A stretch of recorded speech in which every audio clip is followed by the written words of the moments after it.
everyone. My name is Lillian Ellmore. I'm 17, a senior at Lexington High School, and I was recently named National Miss Amazing Teen Queen for 2019.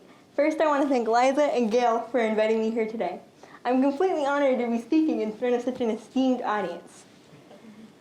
So, a little bit about me. I'm a person with cerebral palsy, vision issues, and chronic pain. But that's not all.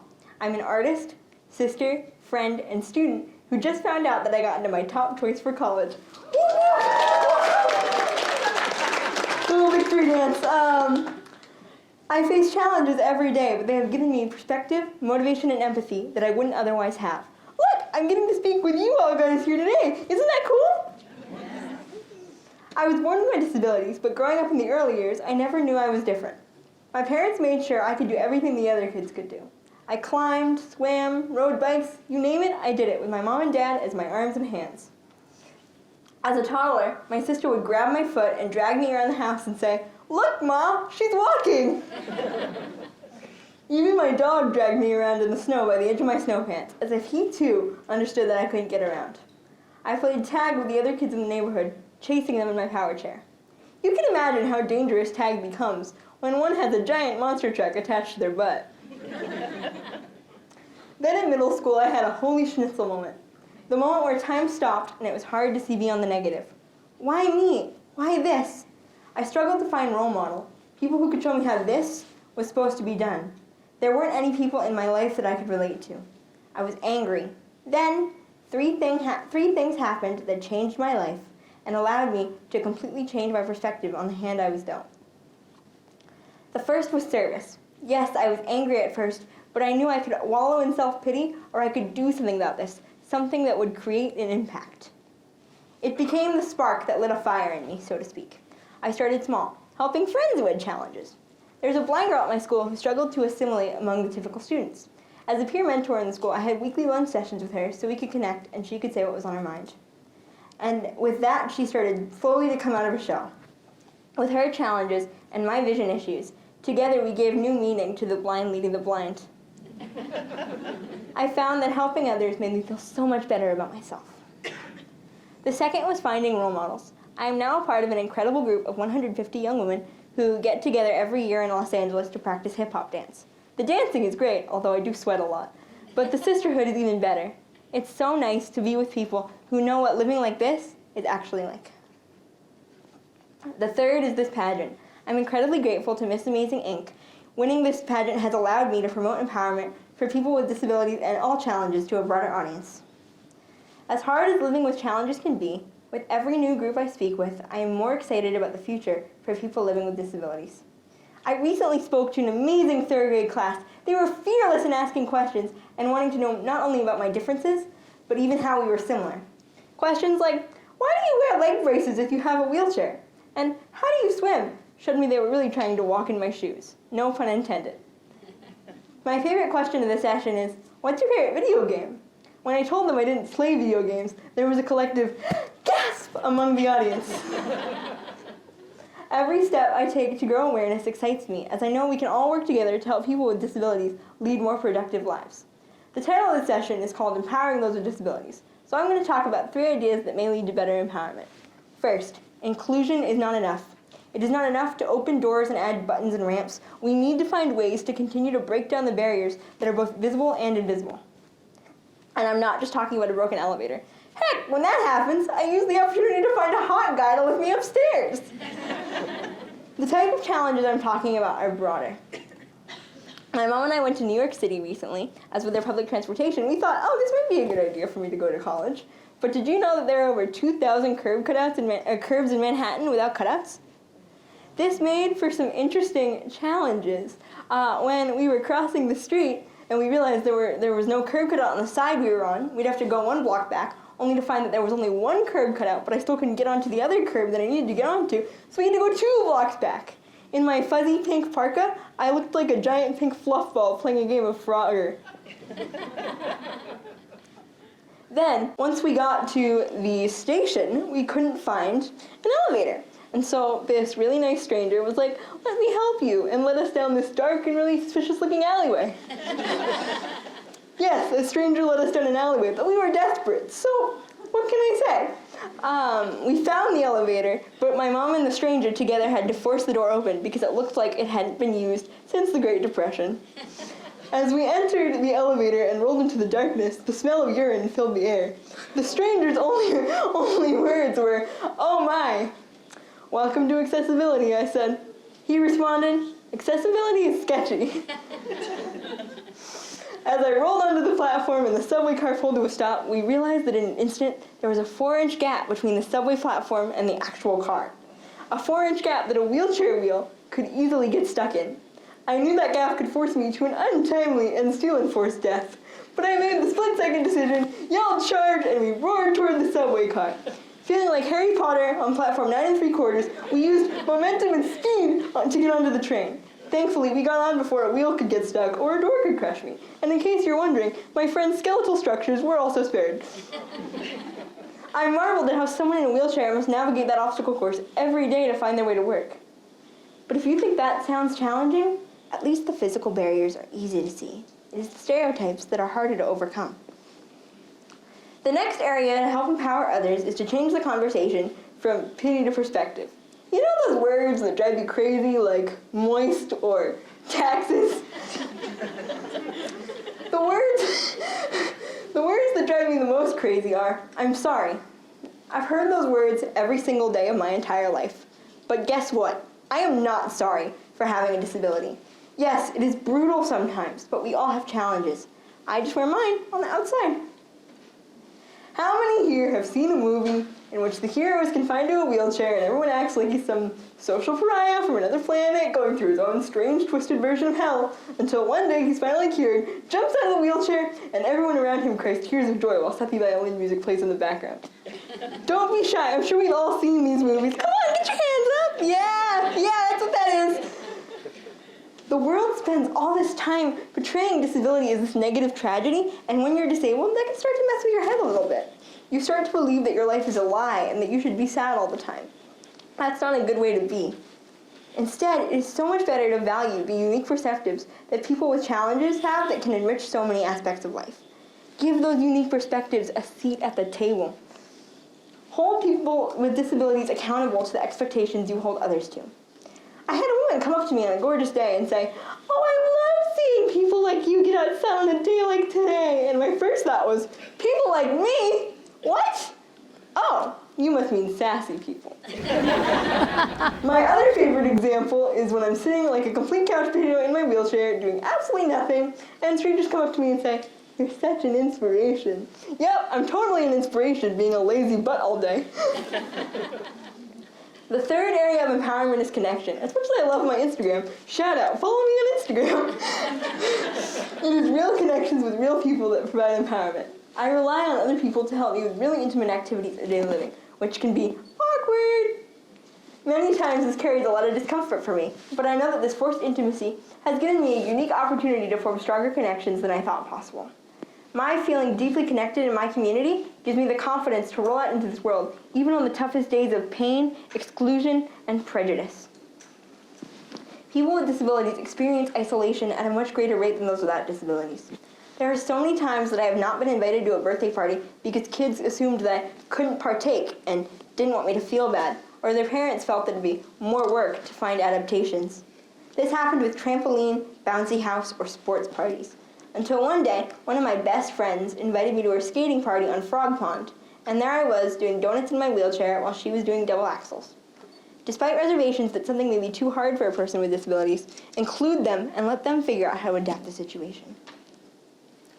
Ask questions. I've had children attempt to come up to me and ask me questions, only to have their parents pull them away harshly and tell them not to bother me. I've had adults whisper to each other, "What's wrong with her?" when they think I don't hear. I'm just like any other human and want to be able to talk and connect with you. So please ask questions and don't be afraid to learn more. Isolation leads to vulnerability and depression, so connection is really important. Finally, did you know that science has us all projected to live a longer life than those before us? Meaning that all of us could live to 100 or longer. Wouldn't that be cool? Living to like 105? That'd be so cool. With that extended life, it is expected that at least 1/3 of us will become disabled as we advance through our senior years. All the work we do now to empower those with disabilities will not only improve the workplace, bring new ideas, and help others in important and powerful ways, but it'll also help our future selves live a full and wonderful life. Thank you again for this amazing opportunity. I would love to take questions. And as much as I love questions, I love connection even more. So at the end of this, I would love to meet each and every one of you and hear what is going on in your world. Thank you so much.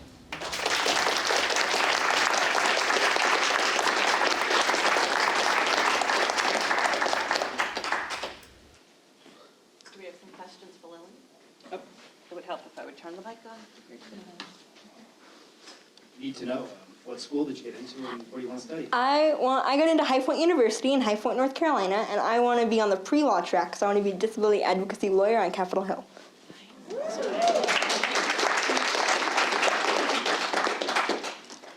I've had third graders ask me all sorts of questions, so don't be shy. I have one. How did you win Miss Amazing, and what did you have to do? Okay, so the Miss Amazing story is kind of fun. I was on a break in Puerto Rico. My family and I, we like to go somewhere warm because we hate the cold weather in New England. I'm sure most of you can identify with that. So we were in Puerto Rico, and the rest of my family was out for a night swim, but I didn't really want to go, so I stayed inside and started down the YouTube rabbit hole. And just stumbled upon these documentaries about Miss Amazing and what it was, and something in my head just was like, you need to do this. And I was like, nah, I'm good. They're not looking for me. And then they were like, my head was like, you have to do this. So I had my mom sign me up, and I went to States, had to perform a talent, write a speech, go the whole day. And I had no idea I was gonna win States, to be honest. I was like, they're not looking for me. This is fine. But then when they skipped over me when they were calling up all the runners up and whatever, I was like, wait, what? And then, so I won, and I was like, holy crap, I'm definitely not going to win nationals. This is crazy. So I went to Chicago, had to do, a speech and, interviews and, a beauty wear and my talent, which was kind of scary because I had to sing in front of a bunch of people. And then they called my name, and my chair wouldn't start. So I was stuck in the audience while they were trying to crown me, and I just couldn't believe it because I was like, some of these kids have started their own foundation and raised tens of thousands of dollars for the causes they're passionate about, and here I am, just some kid in Boston, doing my thing. What was your talent? I sang "Born This Way" by Lady Gaga.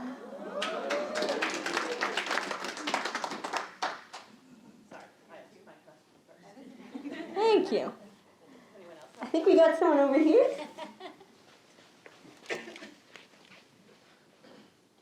Hi, thank you. Of course. Is that enough? Can you guys hear me? Yeah. It is on. Is it dying? It's off. Oh. Can you hear me now? Yes. Okay, great. Have you ever, first of all, thank you so much. And as somebody who had a dad who had a disability, Oh, you're gonna make me cry. you talk to people who've changed from not having a disability to having a disability. I do. I have a lot of friends that have been through accidents or have been recently diagnosed with chronic illnesses, and for them it's really hard to kind of adjust. So what I'm here to do, I'm not here to fix their issues or anything. I'm just here to say, you can do this. This is okay. I've lived with this my entire life, and it's hard, but you will accept this, and you will find you're okay. Is this off again? We keep turning it off? Trying to trick me. So you were born with cerebral palsy? I was born with spastic quadriplegic cerebral palsy at 29 weeks. So have you, does your organizations work with people I'm a vet, I'm from the VRAN, so I'm talking about veterans that were, that ended up with some kind of injury. And do you guys get together and because you're so inspirational, I can only imagine. I'm a part of a lot of organizations that work with veterans. I'm on the teen board of my horseback riding barn, and we have a veterans program. And I would take, when I have a service dog who recently retired, but when he was still in active duty, I would take him and go visit veterans, and they would just pet him and play with him. Do you ever sleep? Very minimally. That much of my Very minimally, but yes. Well, thank you again for coming. I echo what you Thank said. you so much for having me. I'm gonna leave it on. And I'm not going to turn it off. Does anyone else have questions? Nothing is off the table. Favorite color, favorite food, favorite Netflix show. I can answer it all. I want to hear about your service dog. Okay, you want to hear about my service dog? Well, his name is Frontier, and he just retired, and he's a Labrador Retriever mix, and he snores like an old man. He's really fat, but we love him anyway. He loves to cuddle with me, so that's the fun part. So the third grader question about wearing braces in the wheelchair. Why do you wear braces? Why do I wear braces? So I was born so CP is not progressive, let me just put that out there, but as you get older, your muscles pull on different things because they get tighter. So as I've gotten older, my legs have become increasingly more deformed, and so I need to wear braces to keep my legs straight in order to bear weight to do things like go to the bathroom by myself. What is cerebral palsy? Ooh, fun. Okay, fun question. Cerebral palsy is when you have a lack of oxygen, either before, during, or shortly after your birth, and so your motor neurons don't get to learn how to properly send signals to your muscles. Does Boston do better than New York in general for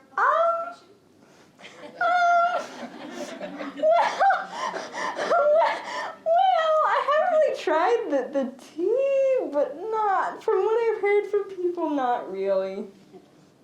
Well, they, just so you know, they are right out in front of our facility here. They're adding the cutouts, is that what you call them? Yeah. And I talked to the guys, and they're adding cutouts throughout the entire city. Love that. Love that. Let's do a round of applause for It's that. going to take them like 2 years. I was talking to these guys, and you'll see that they're popping up, so they're trying to make it every... I love that. Amen to that. That's great. So Boston is better than New York. I would say. You're not from New York. No. Doesn't matter. Is there good accessibility at High Point? Yes, there is. There's only one little tiny hill that my mom is more worried about than I am. But it's mostly flat, and they've got really accessible dorms, so I like that.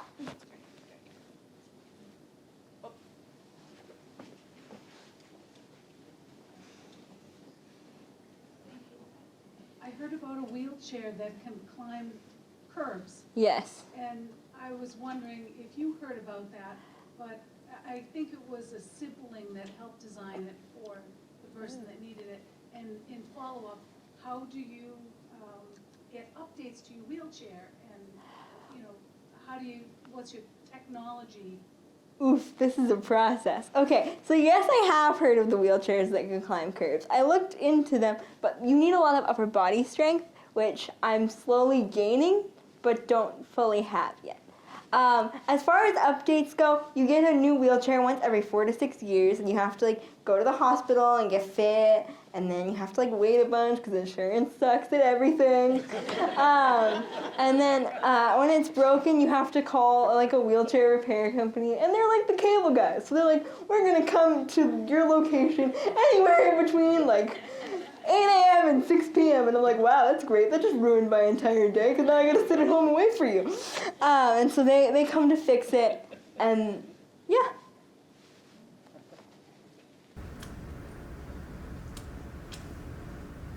So we're all engineers here, and we try to always find ways to make our lives easier. What kind of technology do you think could make your life easier? What kind of things not invented yet? Oh gosh, that's hard. So I know as we get older, as we type and things like that, typing is great, but I would love to be able to hand write things. So something that would just make it easier and make my handwriting a little neater, because right now it looks like ancient Sanskrit. So it's more just the mindset. It's not a particular object. I just need people's mindsets to change and them to say, okay, I accept you. I'm not going to treat you like some social pariah. That would be great.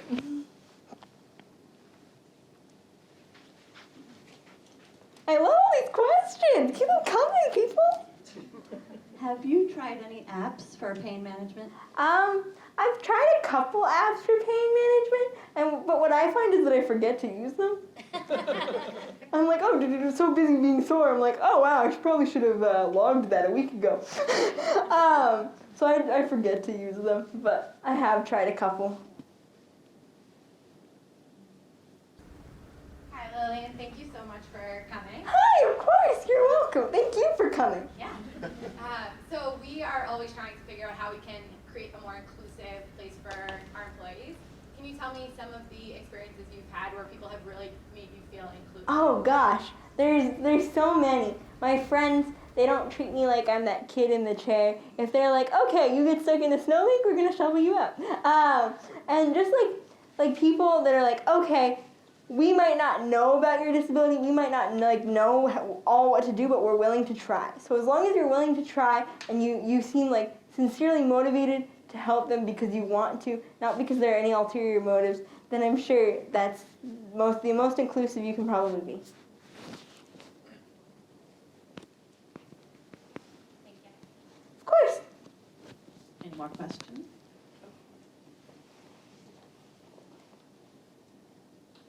How do you visit with your friends then, since I'm sure other friends' houses aren't as accessible as your house is? Yeah, my house is fully accessible, so we usually hang out there, but sometimes we either get driven to the mall or hang out in the center of my town of Lexington, which is where I live, because I live right around the corner from the center of town, so we hang out there.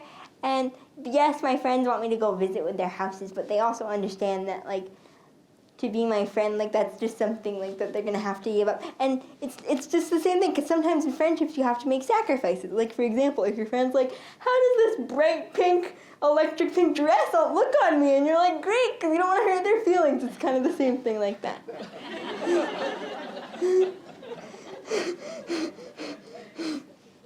are some of your favorite things to do for fun? Oh gosh, I have a lot of things. I love to swim. I swim twice a week at hotel pools when we do swim therapy. I love to write. I write really dark and emo poetry, and my dad's always like, write a happy poem, and I'm always like, nah, I'm good. I love to paint. I paint canvases and stuff, and it's really good not only just for my creative outlet, but also for my motor control. So it's a win-win, and I just love eating food and watching Netflix and hanging out with my friends. What's your favorite show? Oh gosh, I think I love, well, it depends on the genre. I think I love Queer Eye, though, the most. Have you seen the original Kourafas? No, I have not seen the original. Check those out. I'm And definitely the going to. pilot was actually in Boston. Way back when, the very first one was in Boston, and then it went to New York. That's so cool. Look at that trivia. Good job. You're getting more questions than our CEO.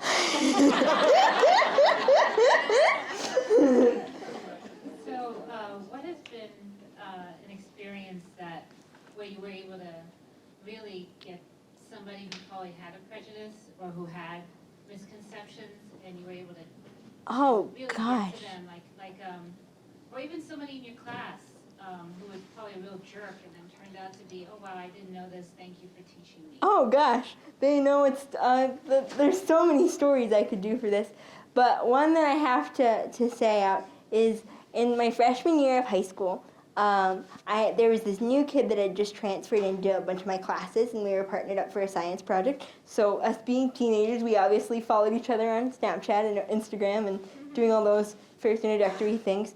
And I found this really rude picture he took a picture of my friend with albinism without letting him know, and posted a racial slur on the caption. And so I was livid. And so I took a screenshot, reported it to the dean, and they took care of it. But my friends found out, my friends at the time, and they kind of all shunned me for a while. They were like, he was a new kid, you didn't know, you had no right to do that. I'm like, no, but he had no right to do that to my friend. So, disciplinary action came, and the mother and the grandmother that were with the perpetrator said, please thank the person that came forward, because they taught my son a wonderful lesson on what it means to include other people.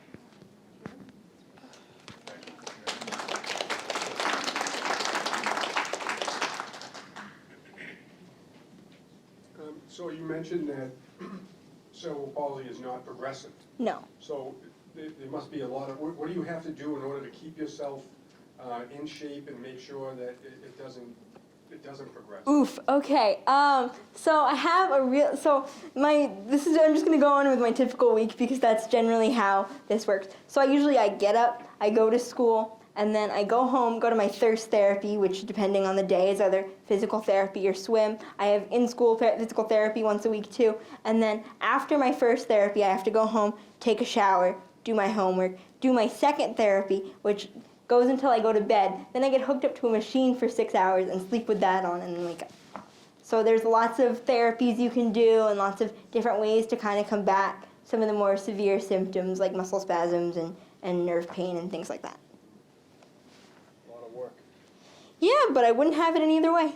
Good. My question is a little more lame, but it's because we're at Gillette here. Do you shave? I do. I wasn't expecting this question. I have people that help me shave in the shower, and I only use Gillette razors if that's what you were wondering. It's kind of annoying because they're like, feel if there are any hairy spots over there. So I have to like feel around my legs, and I'm like, there's a hairy spot on the left side of my ankle. No, move over 2 spots. Are you familiar with the Trio razor? No. It's a new razor we've designed for people assisting other people to shave. Yay! Sorry. Do you know how annoying it is to have somebody else shave you? It is very annoying. So this is half exciting for me. Just take the crown out. Just take it out. Just take it out. I get the point. Freedom. Hi. Thanks Hi. for coming. Of course. My question is, does your mom still worry about you? She All the time. worry about All the time. Why don't we give that to my mom to answer? 'Cause she's probably better. 24/7, and with the college in the future, in 10 states away, it's just, I'll never stop. Is the answer. Thank you. And do you have a boyfriend? No, I had a boyfriend, but he was crazy, so I dumped him, and now I'm single.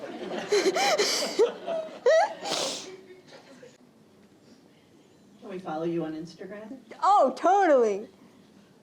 Well, the more the followers, the merrier, honestly. You gotta say it. Let's Oh, my Instagram handle is at yours.very.truly.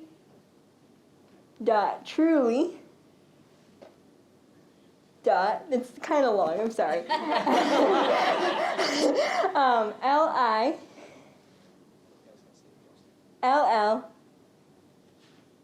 Lillian. And that's me, and you guys follow me and say, hey, I'm from Procter Gamble. Chances are I'll follow you too. Unless you're a creature, then we got another problem. Now, when you started attending public schools, were there accommodations that the schools had to start to, make for you? And how easily did that happen? Oof, this is a big one. For the most part, it happened pretty well. I use assistive technology to do all my assignments, so like computers and iPads. And I have a support aide, love my support aide, who comes and goes to the classes where it's more heavily involved with note-taking and things like, and physically, and I have some vision issues, so if a class is really visual, she'll have to come.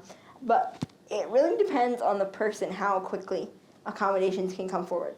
Because with my SPED team, they're great now, but some people I've had in the past haven't been so good because they've just been tired of the job, so they kind of like pushed me aside because they're like, oh, I don't really want to go to work today. And so I ended up having to really, really fight for the accommodations. So it really depends on the people you get on your side.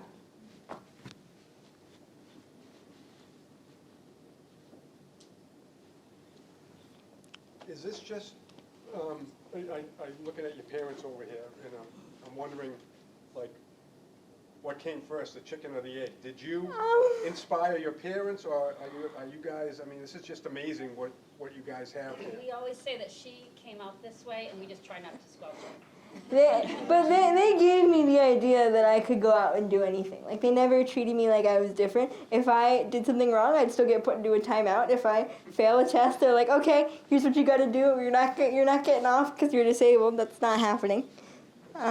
So I would not be anywhere without them. You must be so proud, too. Amazing, amazing.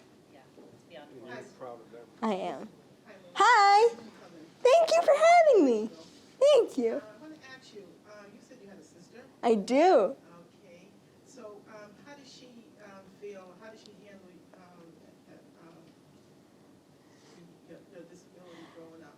Well, she doesn't really see it as a disability. I was kind of just always Lillian, the sister that happened not to be able to walk, that she could still, annoy and tease, and I could still worship her on the ground she walked on, and she could still push me away.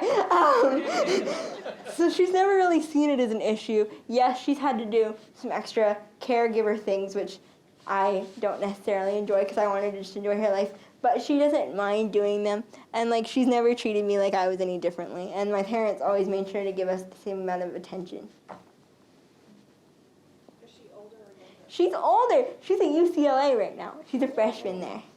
And They're going to be empty nesters. she loves it there, and she loves to rub it in my face that she's in 60-degree weather every chance she gets.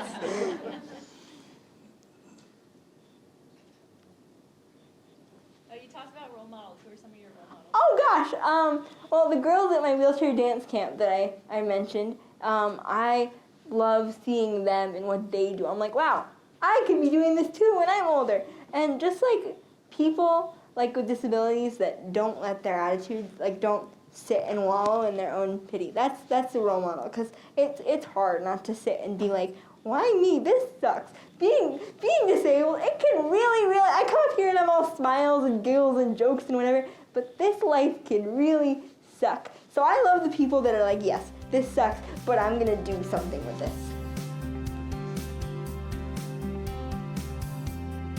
Awesome. Thank you so much for sharing. Thank you. Thank you guys for having me.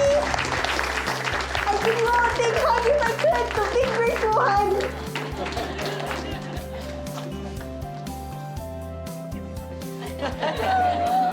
Thank you so much for coming. Thank you for having me. I'm so glad you guys could learn something and hopefully learn something from this today.